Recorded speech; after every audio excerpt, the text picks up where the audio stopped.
Winston Cup Series comes to one of its smallest tracks for one of its biggest races.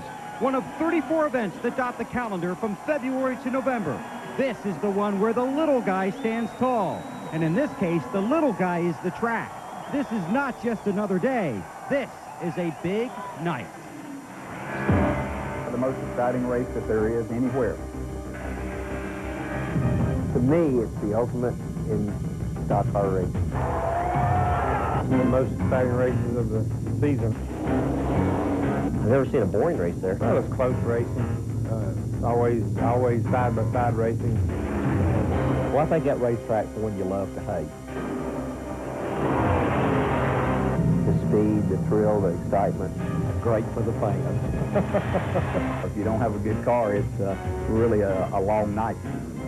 What they're all talking about is the night race at Bristol. And the festivities begin now. Man, let me tell you, every time you run a night race, it always brings out the demon in all the drivers.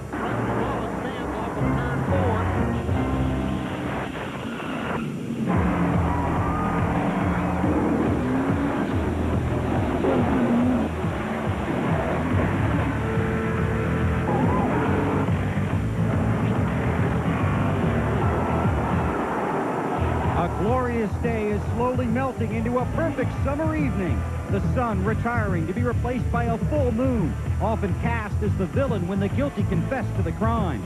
Cars are parked for miles along the streets leading to the Bristol Motor Speedway, where a much smaller pack of 43 cars is parked on pit road, waiting for the lights to come up and the hammer to go down. Welcome to the Goody's 500, the 23rd race of the Winston Cup season. This is the August 28th edition of NASCAR Today. I'm Bill Weber. The Winston Cup Series runs at 20 tracks. This is one where they truly race. Traffic here is brutal, like trying to pass that oversized garbage truck on a narrow country road. And the laps zip by here so fast you have to have a cooler to watch this race, because if you decide to get up and go to the refrigerator, you're going to miss something. Now to two guys that have the best seat in the house and a house full of seats. In fact, these guys are ready for a big race. That would be Bob Jenkins and Benny Parsons. Thank you, Bill, and hi, everyone. Well, with all due respect to all their other racetracks that run night events, this, Benny, is one of the biggest nights of the year in all of motorsports. They used to run this race in July in the daytime. It was really hard to draw a crowd because it was so doggone hot. In 1978, they ran it at night for the first time. The first time they ran it at night, the house was full. You've never seen so many people at a race in your life. Well, you have, because you're going to see a bigger crowd tonight. But since then, the night race at Bristol has become one of the absolute most sought-after tickets in all of auto racing. Jeff Gordon has won here, but never at night. He's standing by with our Ray Dunlap. Well, Jeff Gordon, just an incredible atmosphere here at Bristol. You're a four-time winner on this track, but they've all come in the spring race. You ready to win a night race? Man, I sure am. I tell you, these guys have been working hard, built me a great race car for here, and you know, this definitely is the most exciting event we have all year long. These fans, they really get us all going, and I'd love to win this night race, and I hope we got the combination for them tonight. How different are these two races to drive from the spring to the night?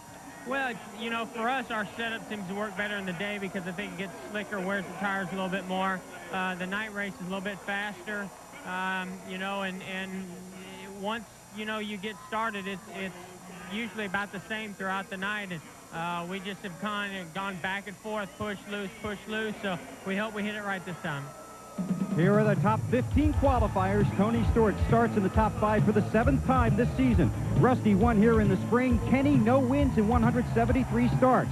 In the last 9 races here, Jeff Gordon has 4 wins and 8 top 6 finishes. In 11 races, Ward Burton has 9 finishes of 17th or worse at Bristol. Jerry Nadeau in for Ernie Irvin. Robert Presley had missed 3 of the last 6 races. Michael Waltrip was second last night, but hasn't had a top 5 finish in the Winston Cup Series since Daytona. Those are the top 15 qualifiers. Let's go to Matt Yoakum. Well, Bill, one guy who could be a sleeper tonight is Bobby Labonte, of course, the pole sitter, his teammate Tony Stewart. But it has been a very rough weekend for you. You crashed a great car yesterday. How about the backup car tonight? Well, it seems actually better than that car was for a qualifying effort. Yeah, that was a blow, and we didn't need to do that. But, you know, I just lost it going in the corner trying to free it up to go fast and wasn't doing very good at that, and then I wrecked it. So, but the backup car today seemed really well, so hopefully it'll be good all night long, and the track cools off a little bit, and hopefully it'll be right under the, under the lights here at Bristol. this has been a very tough track for you in the past. You said you'd almost like to kind of skip Bristol and go on Darlington in a way. But tonight, what's your strategy? You're starting deep in the field 21st. Well, I mean, it could have been a lot worse, but you know, we just got to be patient and got to be smart about it. You know, Pocono was not a good track for me either, so there's always hope, I guess. But yeah, I mean, Bristol's a tough place, so we're just gonna have to try to be careful and just try to stay out of trouble if we can, and you know, just try to keep all 4 fenders on it is the main thing. Good luck tonight. Bobby Labonte starts back in the field, but guys, he had a great car back in the spring. He hopes to turn around his short track performances tonight. Thanks, Matt. Thanks, Matt. Coming up, we'd love to watch it, but how about the guys that have to work it? Big 9, big names on the big night at Bristol. We'll be right back.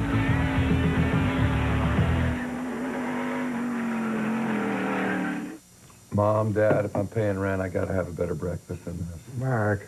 I know there's some dietary restrictions at the table, but no way. What would you like, Mark? Potatoes, sausage, eggs. Would you like me to serve that to you in a nice warm skillet? That would be great. What does this look like? A Holiday Inn? Want a better breakfast? Try our award-winning Best for Breakfast menu at today's Holiday Inn. Took the family to see the 4 for $99 tire deal at Pep Boys. Lucky you. Found these 4 for $169. Wow. And these babies 4 for $199. Now that's a vacation. Pep Boys. Cars like us. People love us.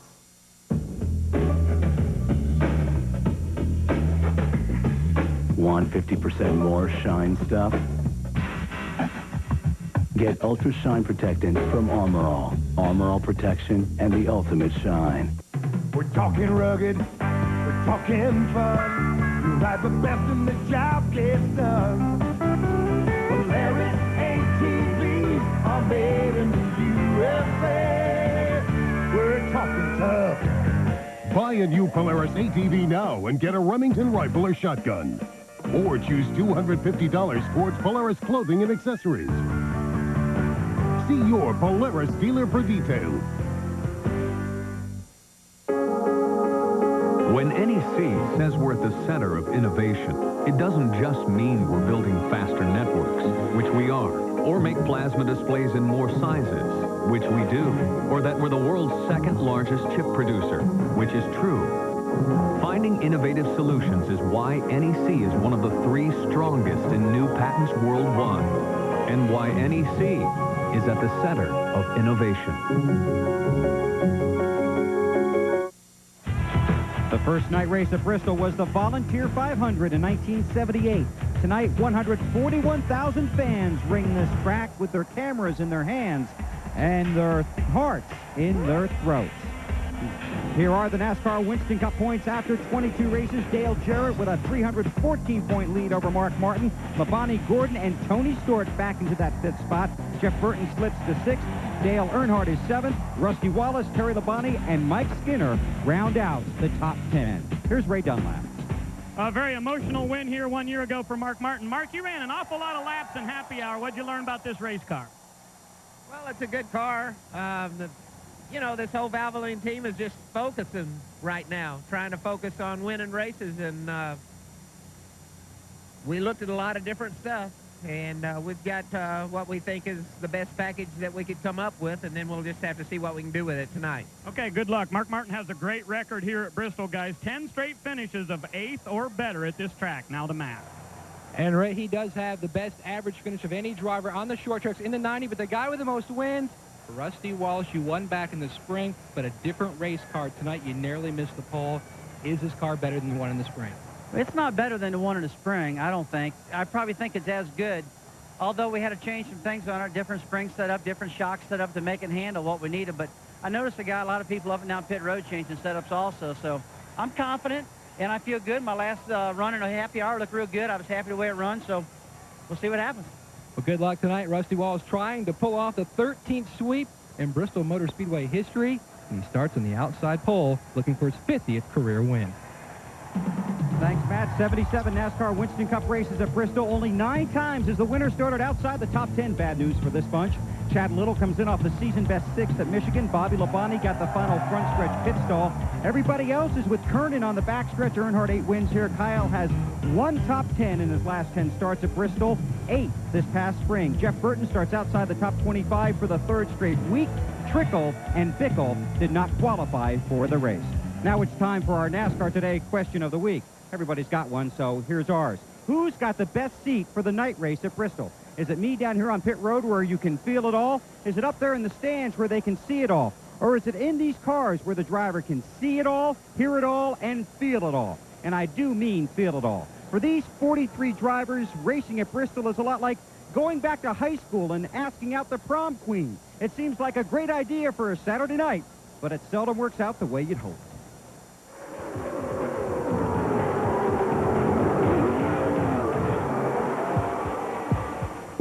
In the heart of a 34-stop schedule, tonight the NASCAR Winston Cup Series is at a place that will stop your heart.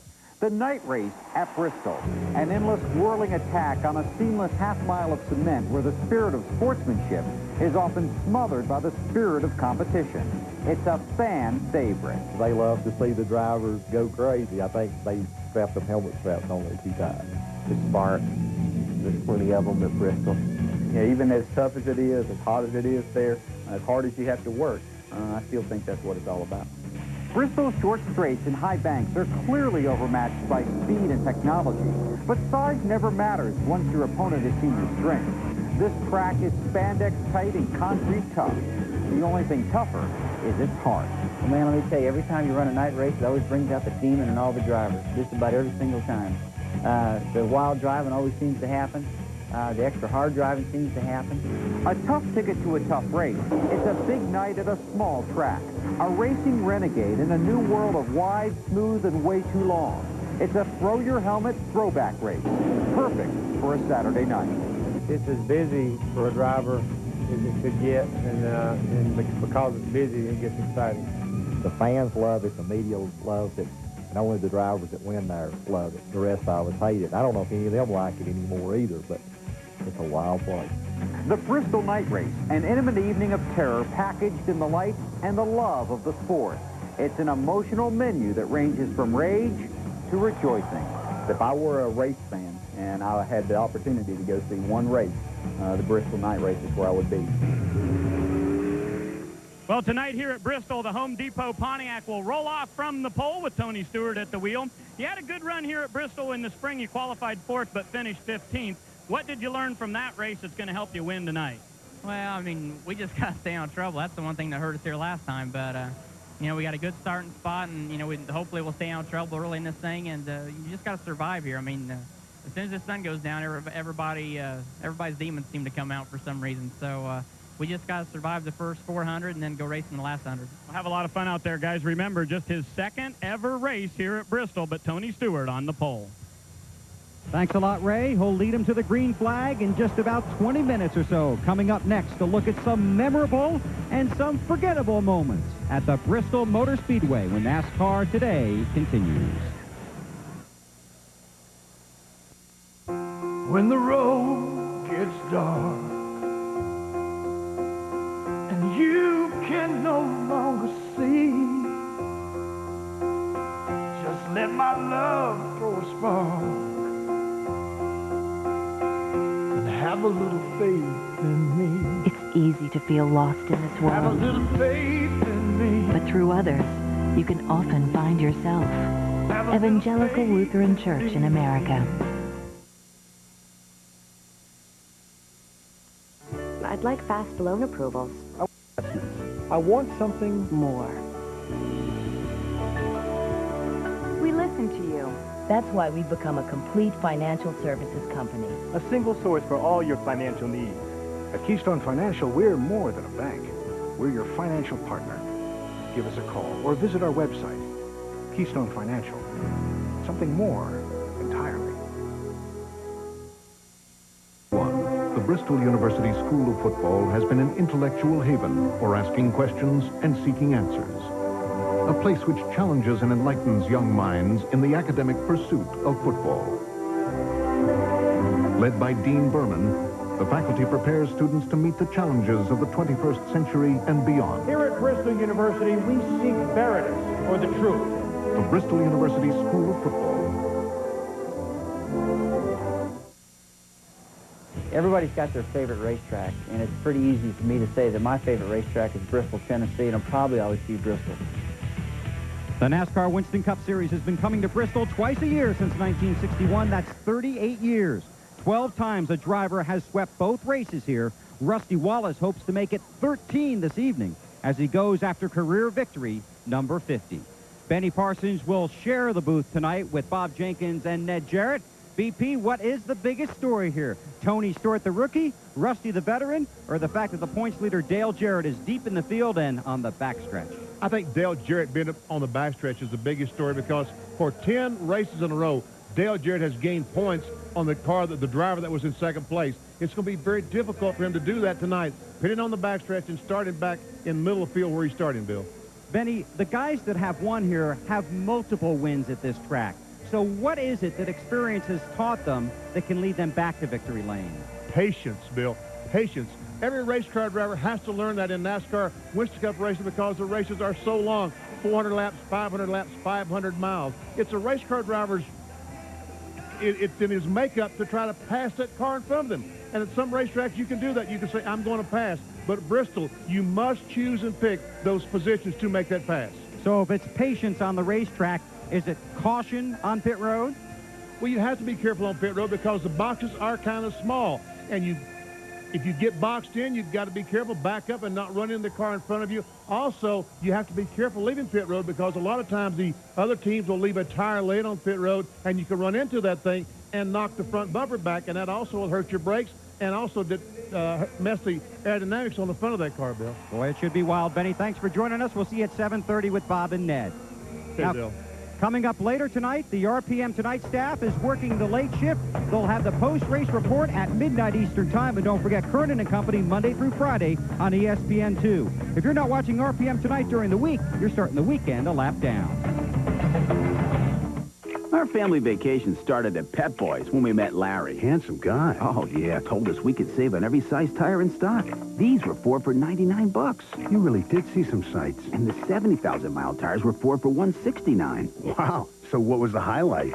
Probably the 80,000-mile Futura SEs. Motor Trend says they deliver impressive acceleration and performance. All sizes 4 for $199. I know where I'm taking the kids this year.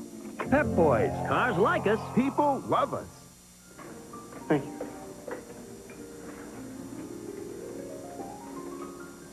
Should we call? She's fine.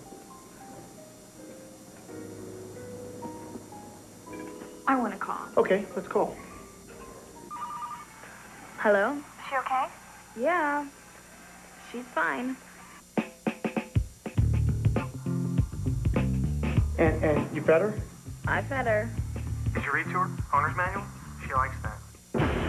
What would you have if you took the fastest growing sport in America today, added millions of fans at races all across the U.S., over 100 million more fans on radio and TV, and gave them a spectacular entertainment value, filled with rising superstars, incredibly fast racing, and competition that's as good as it gets?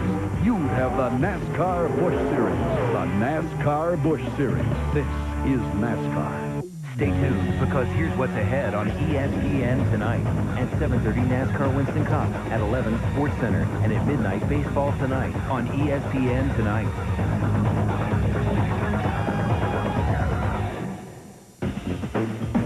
College football Thursday.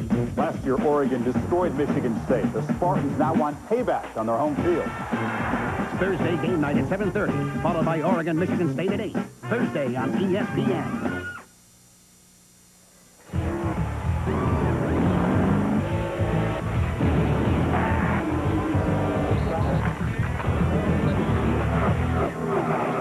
If you've never been here, it's almost impossible to describe what this place looks like when they put 141,000 people in here.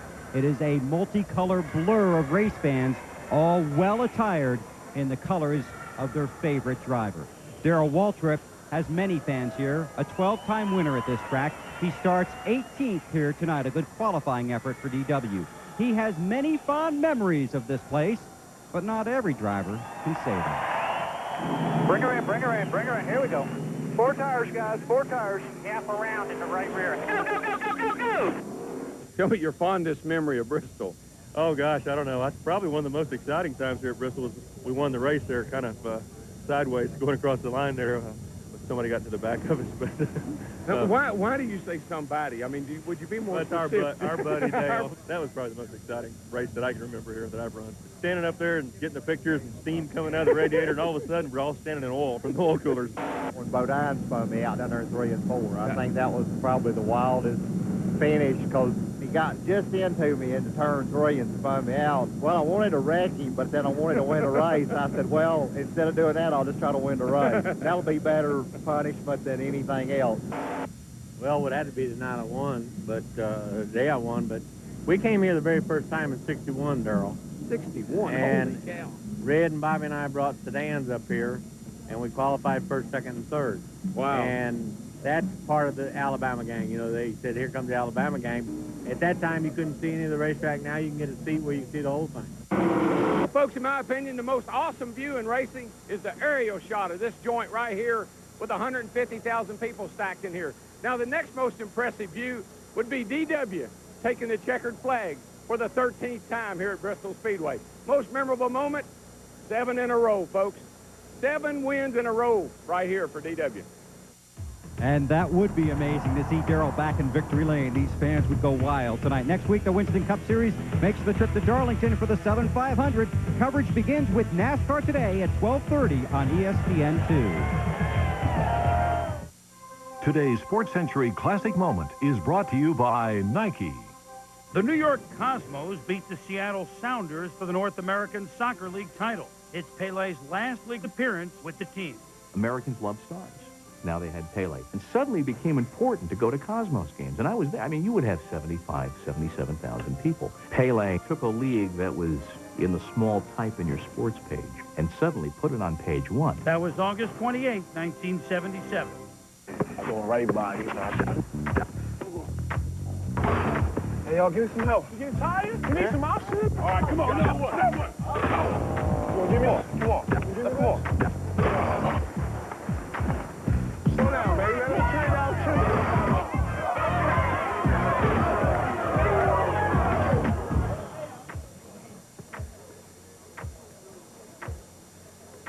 too. Check.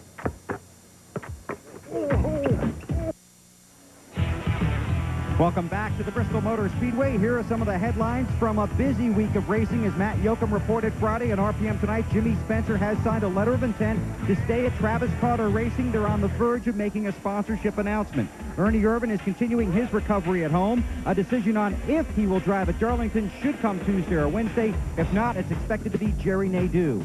After failing to qualify for 11 of the first 22 races, Derek Cope and the 30 team parted company. Todd Bodine qualified the car 20th here at Bristol.